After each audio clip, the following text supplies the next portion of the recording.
Assalamualaikum warahmatullahi wabarakatuh. Di video kali ini masih di kisah yang sebelumnya. Sabar ya Ngi, gue pasti beresin masalah lo. Tahan sebentar lagi, lo pasti kuat, kataku ke Fangi. Ya, semoga saja dia dengar. Akhirnya saya mutusin buat balik. Saya takut malah badan saya yang ngedrop. Udah beres bang. Suara Umar membawa balik kesadaran saya. Ya, akhirnya gue tahu asal masalahnya Mar. Sambil saya coba nyandarin badan, asli capek. Sambil saya bakar rokok dan nyeruput kopi saya yang sudah dingin. Gara-gara lupa saya minum. Saya coba urai gambaran demi gambaran yang tadi saya lihat. Inti permasalahannya sih, makhluk halus ngerasa kalau barang miliknya diambil sama temannya Fangi. Tapi di sini yang ambil bukan Fangi. Kenapa malah Fangi yang kena getahnya? Harusnya temannya Fangi dong yang diincar. Gerutuku dalam hati. Setelah badan saya enakan, saya coba jelasin ke Umar akan masalahnya. Gak enak dari tadi Umar ngelirik saya terus, nunggu saya jabarin apa yang saya lihat. Jadi gini Mar, gue persingkat aja ya biar gak pusing. Kalau dari apa yang gue lihat tadi, salah satu temennya Fangi ngambil batu deh, kayak batu bongkahan gitu, nemu di curug. Nah apesnya, itu batu dipinta sama si makhluk halus. Katanya sih itu punyanya dia. Ucap saya ke Umar. Lah, kok malah Fangi yang kena bang? Buru Umar penasaran. Nah itu dia yang gue gak ngerti. Kenapa Fangi yang kena? Bukan temennya yang ambil itu batu. Jawab saya. Mungkin Fangi yang paling lemah kali, atau si Fangi lagi bengong kali. Atau enggak, ya banyak kemungkinan Mar. Bisa juga emang udah jalannya begitu. Namanya takdir, siapa yang tahu? Ucapku sambil narik nafas panjang. Lo tahu ciri-ciri yang ambil itu batu bang? Tanya Umar lagi. Ya gue lihat orangnya. Kayaknya harus kita kumpulin nanti teman-temannya Fangi yang pada naik ke gunung deh. Biar masalah cepet selesai. Jelasku ke Umar. Ya bener, gue harus kumpulin mereka. Jangan sampai masalah ini malah panjang kemana-mana. Sekarang Fangi, gak tahu besok siapa lagi yang kena. Toh intinya, itu makhluk mau barangnya balik lagi. Dan yang paling penting, Fangi harus sehat lagi seperti sedia kala. Batin saya lagi nikmatin rokok saya, detik-detik mau habis. Tiba-tiba, saya tersadar. Udah berapa lama Sukma Fangi ketahan di sana? Apa fisiknya Fangi masih kuat ya? Karena sebetulnya antara jasad dan Sukma gak boleh terlalu lama terpisah. Bahaya. Gerutuku dalam hati. Mar, celutuku ngingetin si Umar. Sempak lu, bikin kaget aja. Apaan? Jawabnya kesel. Kabarnya Fangi sampai hari ini gimana? Di badannya ada yang aneh-aneh gak? Tanya saya ke Umar. Kagak tahulah, temen-temennya juga belum ada yang pernah kesana bang. Terakhir kan kita cuma lihat dari foto doang. Balas si Umar. Bahaya Mar, kayaknya kita harus cepat ketemu Fangi. Gue takut dia udah gak kuat. Gue takut Fangi. Pokoknya secepat mungkin kita harus ketemu Fangi ya. Terang saya. Besok kita ke rumah Fangi lagi, izin sama nyokapnya. Umar cuma mengangguk tanda setuju. Kelihatan mukanya bingung, mungkin gak ngerti maksud omongan saya. Ngi, kuat ya Ngi, tolong kuat. Please, gue percaya kalau lo pasti kuat. Bisikku dalam hati. Gue langsung OTW ke rumah Fangi Mar. Isi WhatsAppku ke Umar. Oke, balasnya singkat. Sesampainya di sana, saya lihat Umar udah duduk manis di teras depan. Anak setan, kalau bawa motor emang gak bisa pelan. Gerutuku dalam hati. Udah di sini aja lo. Lo kan emang selalu kalah kalau urusan nyampe. Kebanyakan ditikung sih lo, ledeknya. Bangke lo, jawabku kesel. Itu di dalam rame Mar, ada apaan? Tanyaku sambil ngelongok ke dalam rumah Fangi. Saya lihat ada 4 orang lagi ngobrol sama ibunya Fangi. Itu teman-temannya Fangi yang pada naik gunung bang. Tadi sempat ngobrol gua sama mereka. Sambil nunggu lo sampai sempak. Terang Umar. Pas banget, balas saya. Saya pun langsung masuk ke dalam. Assalamualaikum, Sapaku ngebuka obrolan. Waalaikumsalam, jawab mereka. Ibunya Fangi senyum melihat saya datang, lalu nyuruh saya duduk. Gimana bu kabarnya? Semoga sehat terus ya bu. Saya coba basa-basi ke ibunya Fangi. Alhamdulillah dek, tumben kesini lagi, ada apa? Tanya ibunya Fangi. Gak apa-apa bu, mau jenguk ibu aja. Saya coba hindari maksud tujuan saya ke sana. Mau ibu bikinin kopi dek? Tanyanya lagi. Gak usah bu, makasih. Hari ini ngopi mulu saya, kembung atuh. Jawabku sambil tertawa. Ini teman-temannya Fangi ya, yang pada naik gunung itu? Tanyaku ke tamu si ibu. Iya bang, jawab mereka. Gue boleh ngobrol gak sama kalian nanti? Pintaku ke mereka. Emang ada apa bang? Tanya salah satu dari mereka. Dari mukanya mereka terlihat bingung. Gak apa-apa, nanti aja gue jelasin ya. Ada yang mau gue tanya, gak apa-apa kan? Saya coba ngeyakinin mereka. Iya bang, gak apa-apa, jawabnya. Gak lama saya ngelihat mereka berbisik-bisik. Yaudah bu, saya ke depan dulu ya, gak enak Umar sendirian di luar. Sambil saya berdiri minta izin buat ke depan. Iya nak, gak apa-apa. Maaf ya ibu gak bisa nemenin. Jawabnya merasa gak enak sama saya. Gak apa-apa kok bu, ibu kan lagi ada tamu. Jawabku. Sambil jalan ke depan, saya mikirin gimana caranya buat ngebuka omongan nanti ke teman-temannya si Fangi. Jangan sampai saya salah ngomong, akhirnya malah bikin masalah baru. Saya duduk di samping Umar sambil bakar rokok. Gimana bang? Tanyanya. Ntar dulu, gue lagi mikir sempak. Jawabku kesal. Gak lama kemudian, maaf bang, tadi kenapa? Tanya salah satu dari mereka nyamperin saya. Udah beres ngobrol sama ibunya bang. Jawabku sambil nengok ke dalam rumah. Saya lihat ibunya Fanny jalan ke dapur. Udah bang, gue mau minta izin ketemu sama Fanny, tapi gak diizinin sama ibu. Jawabnya pelan. Saya lihat satu-satu mukanya pada bete. Sini duduk, ngerokok dulu, santai. Saya coba ajak mereka duduk bareng. Maaf nih sebelumnya, bukan mau ikut campur ya, tapi biar gimana, Fangi juga teman gue nih bang. Saya coba ngejelasin pelan-pelan ke mereka. Gue juga gak bisa diem aja kalau teman gue kenapa-napa. Nah, di sini gue ngelihat ada sesuatu yang aneh. Gue gak sedikit ngerti masalah begituan. Masalah makhluk halus bang. Kemarin, pas gue dari sini, gue juga mimpiin Fangi. Saya coba menjelaskan lebih lanjut ke mereka, ya biarpun ada sedikit kebohongan. Tujuan saya buat ngeinvestigasi lebih lanjut doang. Maksudnya abang, orang bisa gitu bang? Tanya mereka penasaran. Ya kurang lebih gitu deh, jawabku. Terus bang, ada yang aneh gimana? Tanya mereka lagi dengan muka yang serius. Ya di sana kalian aneh-aneh nggak? Nemu apa gitu? Apa ngambil sesuatu gitu? Saya coba korek mereka.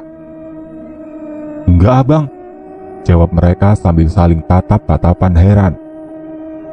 Tapi nggak tahu juga kalau yang lain ya, kan kita nggak kenal semua. Celetuk satu orang. Loh, kalian nggak saling kenal emang bang? Tanyaku heran. Enggak bang, itu kan ada yang dari Tambun, ada yang Bekasi Barat, ada yang Bekasi Timur bang, jelas mereka. Jadi kita join komunitas gitu. Nah ada yang usul naik ke Gunung Guntur, jadi nggak saling kenal semua bang. Kita baru kenalan di sana pas di gunung, jelasnya lagi. Oh gitu, kataku sambil garu-garu kepala bingung. Jadi yang abang lihat apaan? Ada yang ambil sesuatu gitu maksudnya? Tanya mereka. Iya, gue lihat salah satu dari kalian ada yang ambil batu bang. Ciri-ciri orangnya kurus, jangkung, rambutnya agak ikal pendek, warna kulitnya agak hitam gitu. Kenal gak kira-kira? Tanyaku. Bentar ya bang. Mereka coba mengingat-ingat. Kayaknya ada deh bang. Aduh, gue lupa namanya lagi. Bentar ya, kayaknya gue punya foto kita lagi bareng-bareng semua deh. Jawabnya sambil ngebuka galeri HP-nya. Duh, Untung ini orang punya foto semua yang pada naik gunung. Batinku sambil ngebuang nafas berat. Lega. Gak lama kemudian, ini bang fotonya, yang ini bukan orangnya. Sambil nunjuk ke satu orang berdiri paling belakang di foto itu. Saya perhatiin pelan-pelan dengan teliti. Mirip banget sama apa yang saya lihat. Nah bener, ini nih orangnya. Kenal lo sama dia? Tanyaku antusias. Ini orang Tambun bang. Bentar deh, kayaknya gue punya nomor salah satu orang Tambun. Biar gue tanyain dulu, kali aja dia kenal ya bang. Jawabnya sambil menjauh dari kita. Dia langsung telepon itu orang rupanya. Bagus, untung pada bisa diajak kerja sama ini orang-orang. Jawabku di dalam hati. Tapi kok Fangi yang kena ya bang?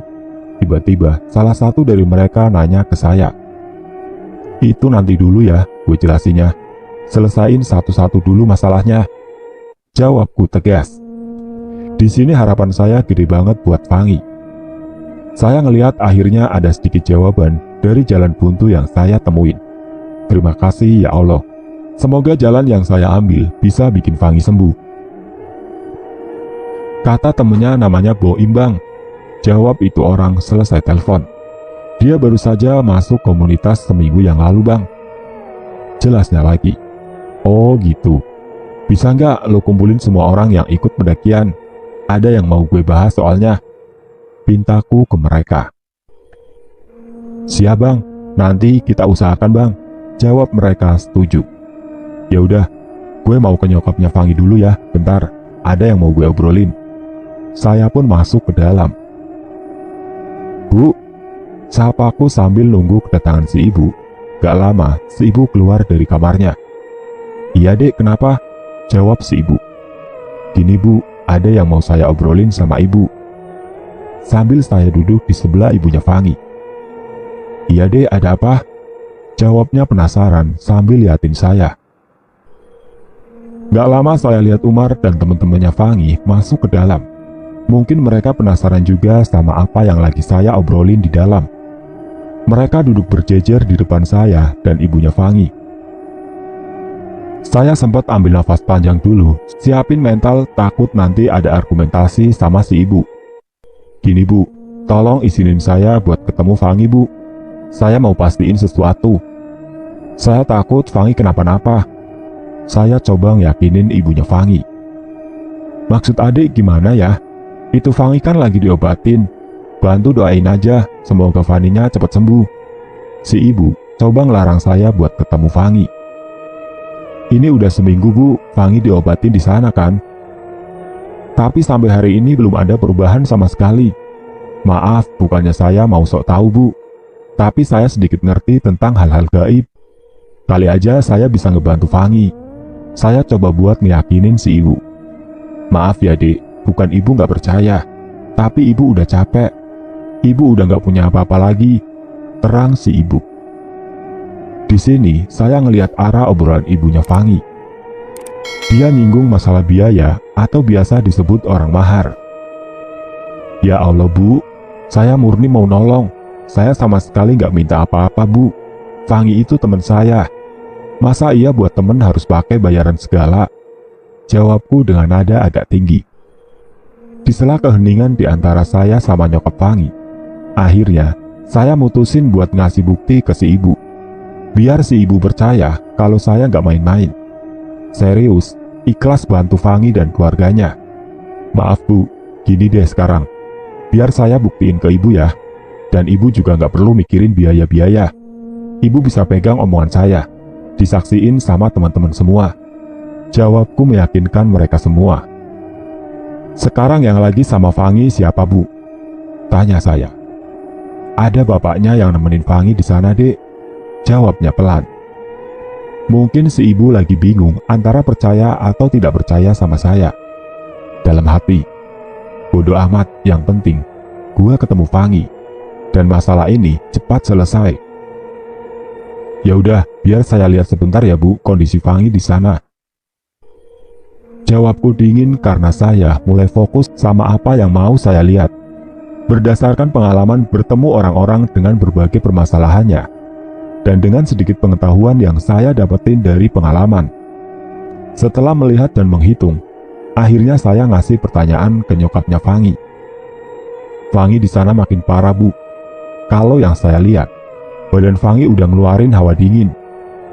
Kalau nggak percaya, coba Bapak suruh duduk di samping Fangi sambil tangannya deketin di atas badannya Fangi. Terus badannya Fangi dari pinggang ke bawah udah nggak bisa digerakin, Bu. Udah nggak fungsi. Kalau mau didiemin terus, bahaya, Bu. Saya coba jelasin detail apa yang saya lihat. Kalau ibu nggak percaya, ditelepon aja sekarang bapaknya Fangi buat cek kondisi Fangi. Saya coba ngeyakinin lagi. Sebentar ya, Dek, jawab si ibu sambil mengambil telepon genggamnya. Gak lama terdengar nada telepon dengan posisi loudspeaker.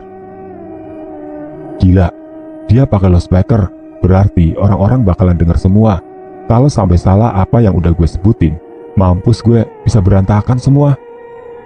Dan yang pasti, gue malu karena salah penglihatan. Kataku berbisik. Assalamualaikum, Bu, ada apa, Bu?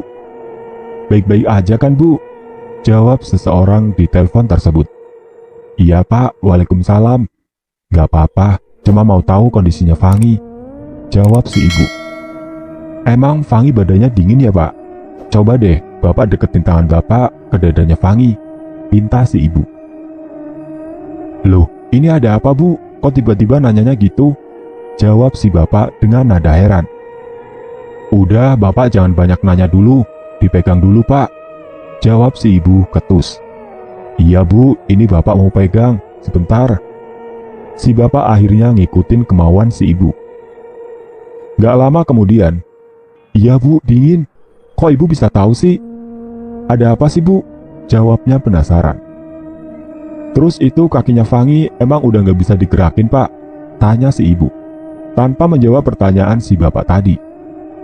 Iya, Bu, kalau itu, tadi Bapak juga mau ngabarin keadaan Fangi di sini. Bapak tadi mau gantiin pampers Fangi, habis buang air besar. Bapak bawa ke kamar mandi. Bapak harus dibantu santri sini ngangkat Fangi. Kakinya lemes. Biasanya kan kalau diberdiriin masih mau napak kakinya.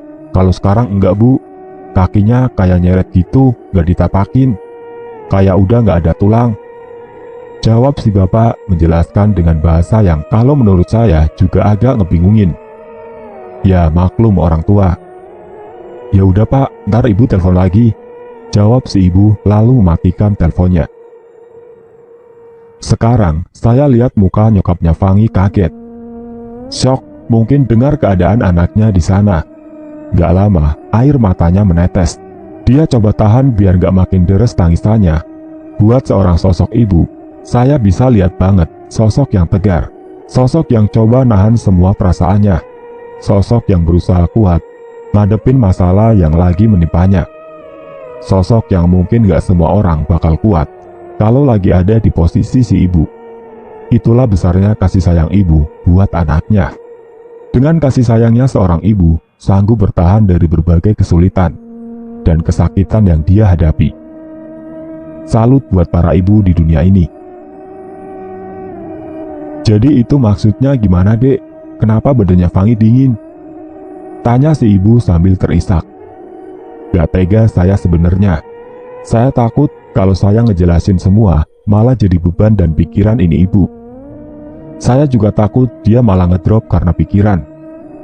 Tapi ya cuma cara ini menurut saya bisa si ibu percaya sama saya. Maaf, Bu, bukannya saya mau bikin ibu makin kepikiran ya. Saya juga nggak bisa asal ngomong. Tiap omongan yang keluar dari mulut saya nanti pasti akan dipertanggungjawabkan ketika saya mati. Jawabku dengan nada merendah. Tiap orang yang masih hidup, itu badannya pasti ngeluarin hawa panas, Bu. Mau dia sehat, mau dia sakit, pasti terasa hawanya panas.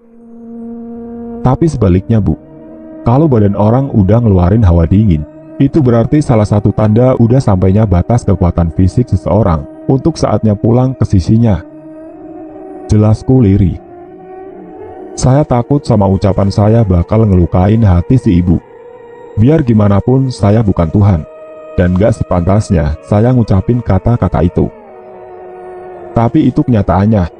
Itu pengalaman yang udah kesekian kalinya saya dapat dan saya pelajari. Ya Allah, cuma itu yang saya dengar dari mulutnya nyokap Fangi. Dia terus terisak-isak menangis. Makin banyak dan deres air mata yang keluar dari matanya.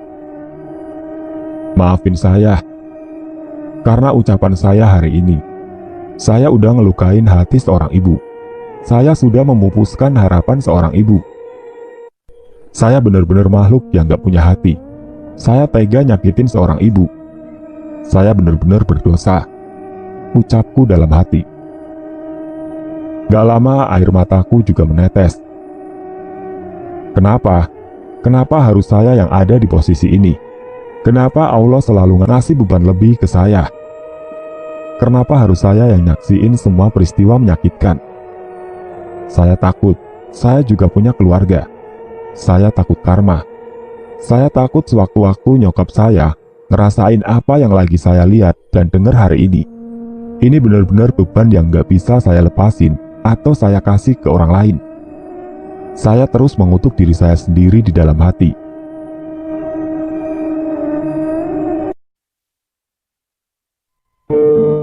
Oke teman-teman, sampai di sini dulu ceritanya. Nantikan kelanjutan kisah ini di video berikutnya. Agar tidak ketinggalan, klik tombol subscribe channel ini dan nyalakan lonceng notifikasinya. Wassalamualaikum warahmatullahi wabarakatuh.